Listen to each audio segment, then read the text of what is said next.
Williams. And I'm Billy Thomas. And welcome to another edition of From the Woods Today. You know, Billy, we have some really interesting topics today, and it's kind of a first timer, but not, I mean, he's been on recording, but not live. You know how much I love having a I first know. timer. Yeah, so we've got Dr. Lance Vickers is going to be with us live and in person today. I'm so excited to have him. He's one of our professors here in our Department of Forestry and Natural Resources. He's a silvicultural professor, but he'll tell you a little bit more about what he's doing in his job. But he's going to be talking about Kentucky's mixed woods. We've got we don't have a lot of conifers in the state, but we do have some, and they are an important component in some of our forest types. So Dr. Vickers is going to be talking about Kentucky's mixed wood forests that we have here, their importance, and some of the dynamics that are happening with them. Then we also have one of the fan favorites out there, a tree of the week, right? So Exactly. we got, Miss Laurie Thomas is going to be in talking about a very cool maple tree that you may not realize was a maple, I guess. It's a little different type of a maple than maybe some we're familiar with, but that's also because we're also talking a little bit about maple syrup at the end. We still got Kentucky Maple Days going on. Some weather's kind of messing with things a little bit. Hopefully it'll be all right. Yeah, so stay tuned at the end of the show, and we'll give you a little update on what's happening with Maple Days here in Kentucky. And I think Laurie's also got a little announcement about the Great American Backyard Bird Count or something to that effect. So we'll learn more about that. But we're so delighted you all chose to be with us today. We've got a really good show. Really excited about both of our presenters.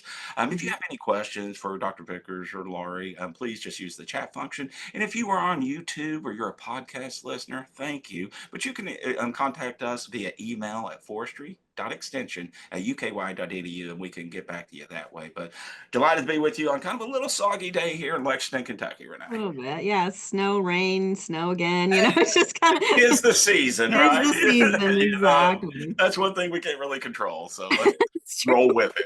Let's just roll with it. Yep. So let's go ahead and get started, though. Dr. Vickers, if you'd like to turn on your camera.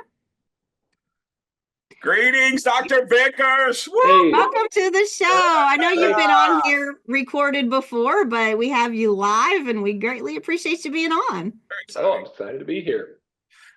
Dr. Vickers, thanks for taking time out of your busy schedule. I know you're a professor and you've got all kinds of great research and other work going on, but for maybe our viewers, let them know a little bit about what you're doing here at UK in our department, some of the work and some of the challenges you're trying to address.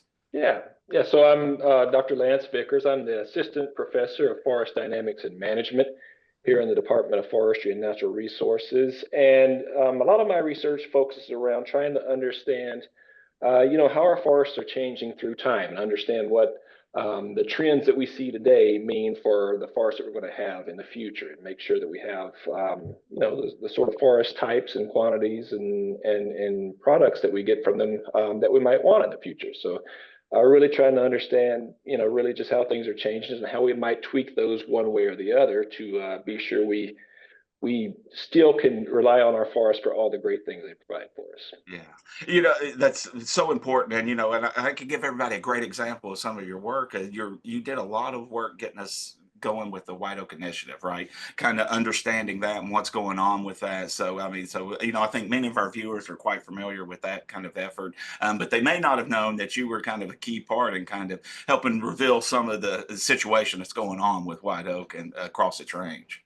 Yeah, fascinating story there. I was happy to be involved, learning that we have just a ton of white oak out there, but there are some signs that we need to be careful about our regeneration and recruitment moving forward.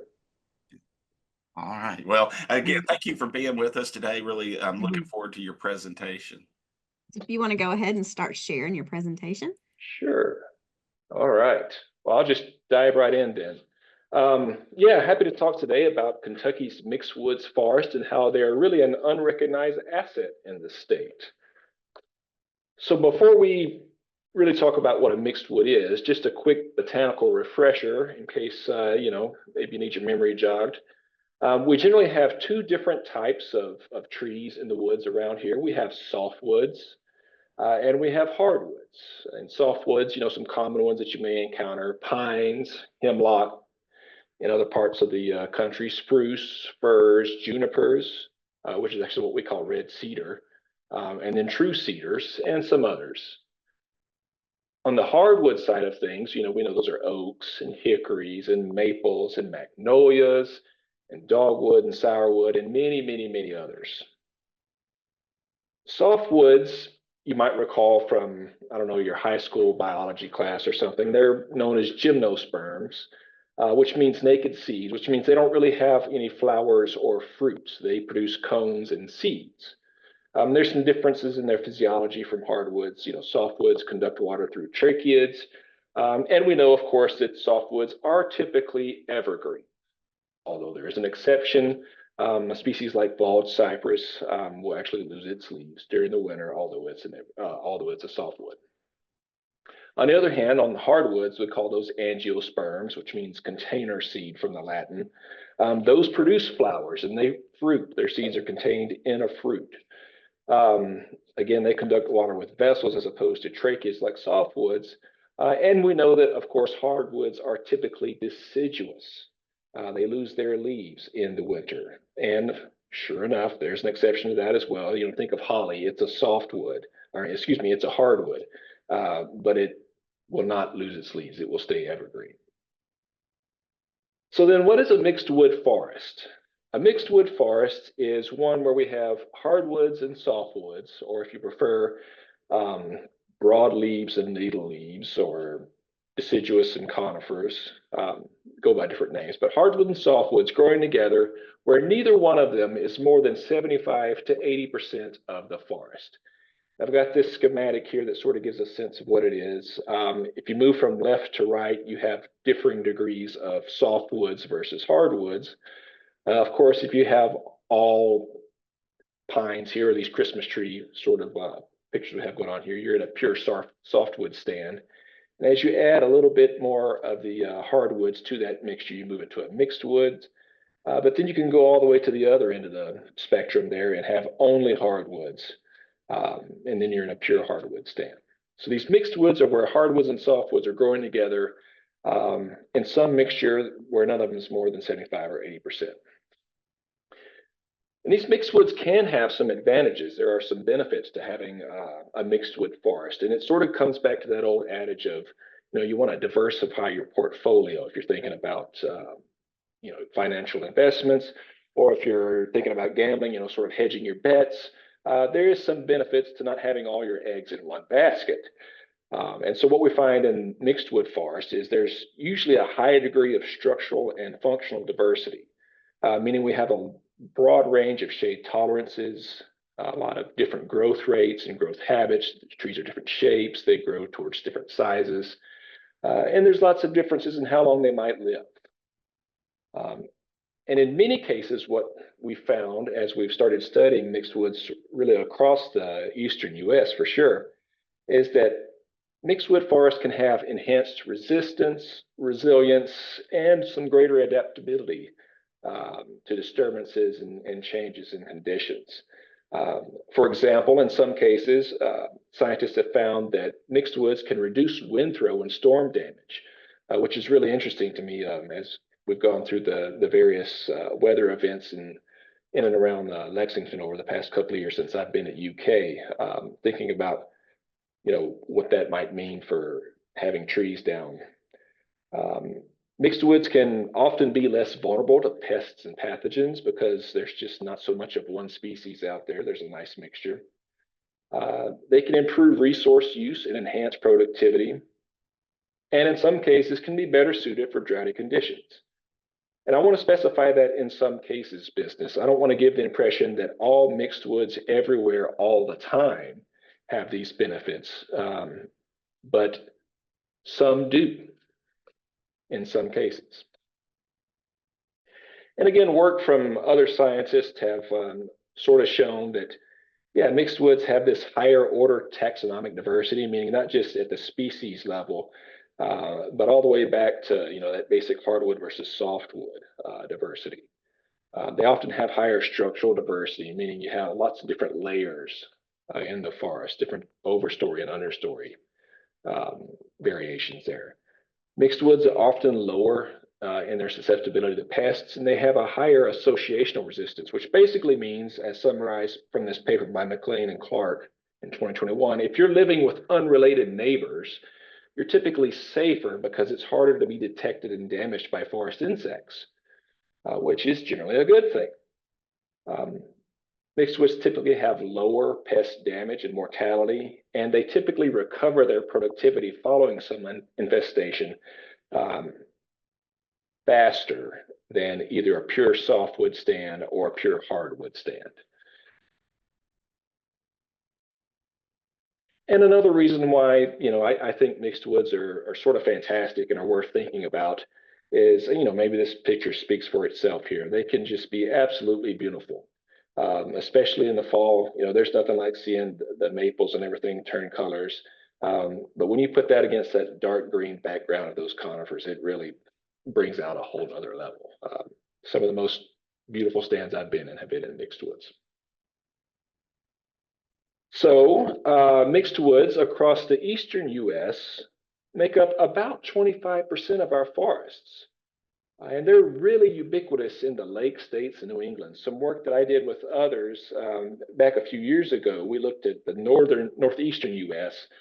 And of course found that we have much more mixed woods where conifers tend to be more prevalent. So places, at least in the northeastern U.S., like the lake states or New England, have much more mixed wood component than some of the central states. But one thing that we didn't include in this analysis, it was just beyond the scope of the study we were doing at the time, was Kentucky. So how many mixed woods do we have in Kentucky? It's not the simplest question to answer just going and looking it up somewhere, especially if you're relying on FIA data, which is an excellent database that tells us all sorts of statistics about our forest. The trouble with mixed woods is they sort of have an identity crisis. And while we have this definition, that they're hardwoods and softwoods, where neither make up more than 75 to 80% of the forest, there's not really a mixed wood forest type recognized in FIA. Of course, we have this oak pine forest type group, which seems to suggest that that would be a mixed wood, and it turns out it will be. But that's really the only one, if you look at the major forest type groups, that's recognized by our National Forest Inventory, that might give a hint towards it being a mixed wood. So in our 12.4 million acres of forests in Kentucky, it turns out if we dig a little deeper and actually look into those different forest type groups and see which ones have what percentage of softwoods and hardwoods mixed in there, going just beyond the name of the group to actual species composition of those forests, we find that we have about 17% of the forests in Kentucky are mixed wood forests, which turns out to be around 2.1 million acres. Of course, we have more oak hickory forest than any other forest type in Kentucky. And we have around 9.3 million acres of oak hickory forest. About 12% of that is actually some version of a mixed wood. We find other significant components in the northern hardwoods where you have maples and beeches and birches. And of course, our oak pine, where the name actually suggests it would be a mixed wood, around 92% of that forest type actually is one. So we have around 17% of the state in a mixed wood, around 2.1 million acres. So where are they in the state? This map shows, of course, the state of Kentucky with the various ecological sections or provinces shown on the map. And we find that we have a higher total amount of mixed woods in places like the Cumberland Plateau and the bluegrass section as compared to other parts of the state. Although over in the Shawnee Hills, or sometimes called the Western Coalfields, around 16% of our mixed woods are located over there. And there's some, around 10% in the Pennyroyal or Highland Rim section. But most of our mixed woods, of course, occur in the Cumberland Plateau and the bluegrass region. Another problem with mixed woods, beyond their identity crisis and actually finding where they are, is their management. We mentioned earlier that one of the benefits of mixed woods is that they are structurally and functionally diverse. They have varying shade tolerances, growth rates, growth habits, and longevities. Another way of saying that, though, is that they are complicated forests, which means that they're complicated to manage. Trying to sort of herd these cats that have all these various traits into the same direction can be a bit of a challenge. And so I'm very happy to be involved with this what we call ourselves the Mixedwooders, which is a group of scientists across universities and federal agencies that have sort of started to recognize, at least in the temperate part of the eastern U.S. forest. There's been a lot of work in mixed woods going on in the boreal forest in years past, but in the temperate part, this is really an understudied ecosystem and one that's worth taking a look at. And again, what we've found is that mixed woods make up around 25% of all the eastern U.S. forests, but strikingly, even in those different regions where you have, very different species assemblages, spruce fir in the northeast versus oak pine, sort of in the central states. We find that across those different forest types in a mixed wood stand, you tend to find bottlenecks in softwood regeneration and recruitment, which signals a shift towards hardwood dominance. And experts have been warning that, establishing and maintaining that softwood component is often a challenging aspect of managing mixed woods. And that's because most softwoods in the eastern United States are unable to tolerate shady understories. And if we look at what sort of softwoods predominate our mixed wood forests here in Kentucky, we'll find that that's the case here as well. 53% of our mixed woods in Kentucky, the dominant softwood species is eastern red cedar. This species that really likes to come in after disturbance and take over, in interstate medians, and anytime you have a disturbance and there's limestone around, pretty easy to find red cedar. But along with red cedar, you have Virginia pine, which is very intolerant of shade, loblolly pine, shortleaf pine, pitch pine, and even bald cypress. All those range from intolerant of shade to very intolerant of shade. The only really exceptions that we have in our region are eastern hemlock, which of course may be the most shade tolerant species we have. And then there's eastern white pine, which is somewhere in between tolerant and intolerant. But we have a huge component of our mixed woods made up of intolerant softwood species. And we've been finding the same thing. If we look at how mixed woods in the state have changed, since about as far back as we can go and cipher out what is a mixed wood and not with FIA forest inventory data, we can go back to around 1988. And we see that from 1988 to today, we have actually about the same amount of mixed woods through time. Mixed woods made up about 18% of all of Kentucky's forests in 1988, and they make up around 17% today. So not much difference there. But what we have saw is a difference in what those dominant softwood types in the mixed woods have been. So if we just look at the sort of the net winners here in this chart, where blue is what we had in 1988 and orange is what we have now in 2020, we see that we've had a pretty substantial gain in the representation for eastern red cedar-based mixed woods. Another nice gain for eastern hemlock, and more subtler gains for eastern white pine and loblolly pine. On the other hand, we've noticed pretty substantial declines in mixed woods where Virginia pine is the dominant softwood species in the mixture, as well as shortleaf pine and pitch pine. And maybe this is not too surprising for those of you that are familiar with the various forest health disturbances that have happened, especially over in the Cumberland Plateau, but in other places as well, where you have various pine beetle outbreaks that have happened over the past 30 years that have really knocked that shortleaf pine, pitch pine, Virginia pine component back. It's really remarkable how much of the pine-based mixed woods we've lost in the state. So again, managing these mixed woods can be quite a challenge with all of the various growth rates and stressors that we have to take into account. The good news, though, is that the mixed wooders are on the case. We're starting to develop management guides for the various mixed wood types that occur not just in Kentucky, but across the eastern U.S.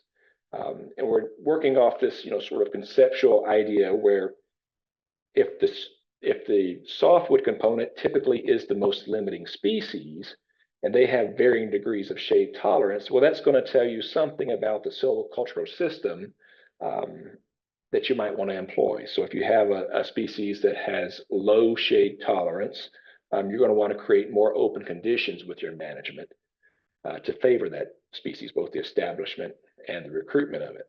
And conversely, if you're dealing with a high shade tolerant species, you don't have to make as much of an opening. They can handle some of that denser shade in the understory. So things like a hemlock based mixed wood, you can manage with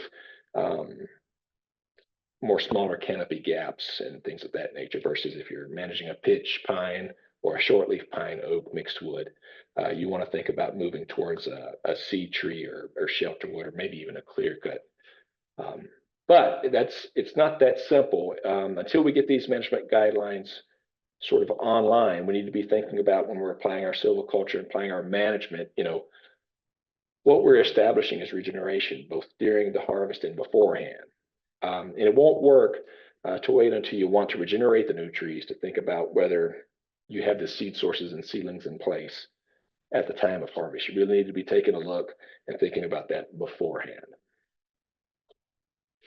So to sort of wrap things up, I want to leave you with the idea that mixed woods are an under-recognized forest type that's really quite interesting. In Kentucky here, almost 20% of our forests are some type of mixed wood, one or the other. Most of our mixed woods are found both in the Cumberland Plateau and the bluegrass regions, but they're also spread across the state.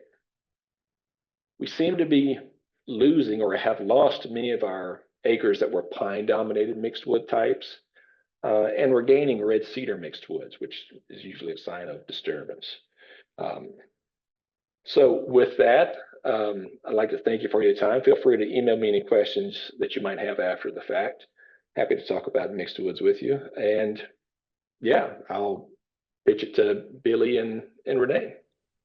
Awesome. Thank you so very much. We greatly appreciate your presentation. That was really good.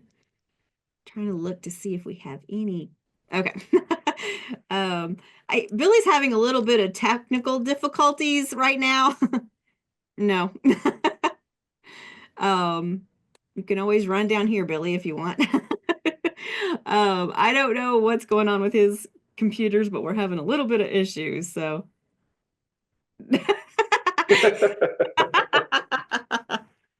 So he's saying thank you. So there you go. Billy, you can type in the chat pod what you'd like to say.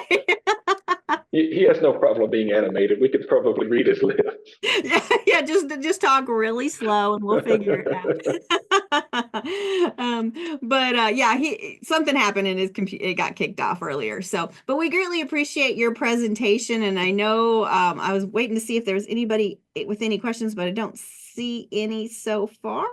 But we greatly appreciate you being on. And if we have any, can he speak about walnuts? I could speak about walnuts. I'm not quite sure what we want to speak about with walnuts. Yeah, so Derek, if you can let us know a little bit more about what you're talking about, speaking with walnuts, we would appreciate that. What exactly you would like. How to encourage them to grow in their needs. Okay. Yeah, we'll take a look and get back with you on that. Okay. All right. So Derek, that's what we'll do. If you can send me an email, or send Lance an email, we can get that information back to you. Okay. Awesome. Wonderful. All right. Thank you so much, Dr. Vickers. Appreciate you being on. Yeah, thank you. All right. All right. So Billy he's got the voice, or he's got the face, but no voice. So I'm going to be talking for Billy. We are going to do our next tree of the week, and we will have Lori Thomas on here. Lori, welcome to the show again. Appreciate it. Hey, good morning. Great to see everyone. It seems like it's been a little while. I was realizing we still call it Tree of the Week, but it's really more like Tree of the Month now. Well, it used to be Tree of the Week every week, and now, yeah, you're right. It's more Tree of the Month, but that'll be all right. I was going to tell Derek, we have done walnut, so that has been a Tree of the Week. So if you go back through our through the YouTube, you'll be able to find, or even from our website, there's click on Kentucky's Common Trees and Black Walnut's already got a video on there, so you can check it out. Yeah, exactly. All right, so tell us a little bit about your tree of the month. So yes, so the tree of the week is that we're trying to finish up our maples here in the state. Mhm. And I've done we've got one more to do after this. But so we've done striped maple Mm, this week, and it's a really interesting tree. And you'll see if you've seen one out in the woods, you'll go, wow, that is really distinctive. It's mhm. not terribly common here. We find it mostly in the far eastern part of the state. It is more of a high elevation tree for us here. We find it in the Appalachian Mountains. So it is a cool little understory, small type tree. So I don't know if Billy's going to try to run this. Yeah, we're gonna see. We'll see And what if he happens. doesn't, I've got it queued up because of course, I do a video, so it keeps me on track. So, all right. All So right, so Billy, let's see if we can hear that sound from your video. I'm Laurie Thomas with the University of Kentucky Forestry and Natural Resources Extension, and I'm here with the tree of the week, the striped maple. Striped maple, Acer pennsylvanicum, is a small understory tree or large shrub in the maple family. It's also known as snakebark maple, moose wood, and goosefoot maple. Striped maple has distinctive striped bark, hence the common name. It is one of the 6 maple tree species found in Kentucky. This deciduous tree can grow up to 30 feet tall and up to 8 inches in diameter. Striped maple is slow growing and can live up to 100 years. It does have limited commercial uses, but is used as a browse by a variety of wildlife. The natural range of striped maple is from Nova Scotia, west into Ontario and Michigan, south into Ohio, Pennsylvania, and New Jersey, and along the Appalachian Mountains as far south as northern Georgia. In Kentucky, it is found in the far eastern part of the state. It grows best on shaded, cool northern slopes of upland valleys with well-drained, sandy, loamy soils. Striped maple is an understory tree, and it does not do well in full sun and is therefore classed as very shade tolerant. It can be used as an ornamental in heavily shaded areas. Striped maple is deciduous with simple, oppositely arranged leaves, as you can see in the photo at the top. The simple leaves are somewhat orbicular or circular in shape. They're about 5 to 8 inches long with 3 lobes, which you can also see pointed in the middle photo. The margins are serrated, and the leaf color is green above and pale below, and fall leaf color is a pale yellow. This species can be both dioecious, meaning male and female flowers are on different trees, and monoecious, meaning a tree has both male and female flowers. The flowers are in hanging slender clusters, and they're yellow-green in color and about a 1/4 inch long and a really lovely bell shape. The flowers bloom after the leaves emerge, and the flowers are pollinated by a variety of insects including bees, butterflies, moths, and hummingbirds. The fruit is a paired, wide-spreading samara that's about 3/4 to 1 inch long. The samaras hang in clusters and ripen in late summer to early fall. Trees can start producing fruit as young as 11 years of age and typically produce a seed crop every year. The seeds are dispersed by wind, and the samaras are eaten to a limited extent by ruffed grouse. The bark of striped maple is very distinctive, as you can see in these photos. When the tree is young, the bark is smooth gray-green with prominent white lengthwise stripes. As the tree ages, the bark becomes more reddish-brown, but the stripes are still visible. The wood of striped maple is diffuse porous. It's very light in color and fine grain. It is grouped with other soft maples such as red maple. The wood of soft maples is weaker and softer than that of hard maples such as sugar maple. The wood is rated as non-durable to perishable in regard to decay resistance. The wood is seldomly used commercially due to its small size. It has, however, been used by cabinet makers for inlay material. Striped maple is an important browse plant for numerous mammals such as rabbits, porcupine, deer, and moose. The samaras are eaten to a limited extent by ruffed grouse.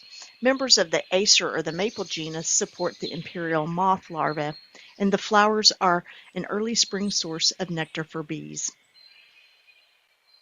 The Kentucky champion striped maple, as of 2024, is in Harlan County. It's 64 feet tall with a 40-inch circumference and a 32-foot crown spread. Now for some striped maple fun facts. The common names of striped maple and snakebark maple come from the distinctive striped bark. And the common name of goosefoot maple comes from the shape of the leaves, which looks like a goose's foot. The wood of the branch sections has been used to carve slip bark whistles. And Native Americans reportedly used the wood to make arrows and the bark to make a beverage. Thanks for joining me to learn about striped maple, Acer pennsylvanicum. Well, that was great, Lori. We greatly appreciate you doing that. And, I really, really enjoy these tree of the weeks or months or whatever we're calling them now, because it gives a lot of information in a short amount of time. And we have a lot of people that do enjoy them and do watch them on our YouTube channel. So it works out really well. Right, and I put the link in there for where you can find all of those on our website too. Because I know Derek was looking at black walnut, so you can just go to that list and you can find the one for black walnut there as well. So yeah, they're a lot of fun to do. It was great to look up striped maple. I haven't really interacted much with it since I was in New Hampshire up in a much higher elevation, so it was kind of cool. Can you yes, you can. You could plant it here in a shovel in a very shaded area. It does not do well with full sun. In fact, it can get leaf scorch. But yeah, you want it to be a nice kind of a sandy, loamy soil though, not hard, clay type soil. But yeah, you could definitely give it a try to add it to your landscape. Nice. Oh, still can't hear you, Billy. We can just see him. I know Billy was going to talk about our maple days, but why don't we go ahead and have Lori do backyard bird count? Maybe Billy can get out and get back in, and maybe we can hear him then. All Sure. right. I did want to mention, and I'll share with you, I've got just a one slide, kind of share with you all. So this weekend, is the Great Backyard Bird Count. So for those of you who are birders, you like to get out and look at birds, maybe you already use eBird or Merlin and actually do counts already. If you do your counts any day between the 14th and the 17th using Merlin or eBird, it automatically counts towards the Great Backyard Bird Count.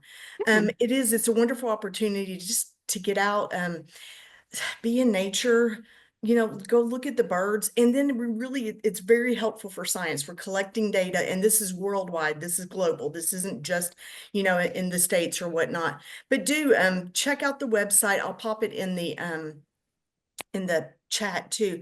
But go look at the global bird count in February. If you're on today and you want to know more about it, there's actually a virtual program at 3 o'clock that you can sign up for to learn a lot more about the backyard bird count if it's something you're thinking you might want to get involved in, or you have clients or something like that. So I just wanted to share something about birds in this time of year, and I'll get that the link for us. But yeah, hopefully people can get out and count some birds and share that with everyone. There we go. Can we hear you yet? No. You gotta love technology, right? Absolutely.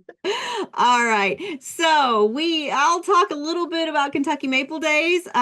Billy, he's sharing something. So this is awesome. That's exactly what I was getting ready to pull up. Thank you, Billy.